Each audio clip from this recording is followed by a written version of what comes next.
പൂരങ്ങട പൂരമുള്ളൊരു നാട് നമ്മുടെ നാട്. ഓണത്തിന് പുലിയിറങ്ങണൊരൂര് നമ്മുടെ ഊര്.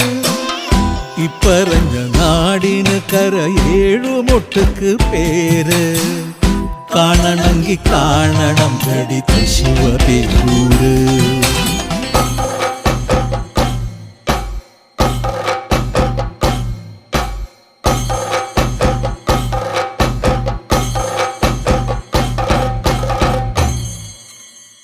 നാടിനൊത്ത നടുവില് പച്ചക്കൊട പിടിക്കണ കാട്. വട്ടത്തില് കൂടുവാൻ അവിടെടവുമുണ്ടൊരുപാട്. തേക്കിൻകാട് തേക്കിൻകാടെന്ന് പറഞ്ഞു പോരണ പേര്. കൂടണമെങ്കിൽ കൂടണം ഗടി ശിവപേരൂര്.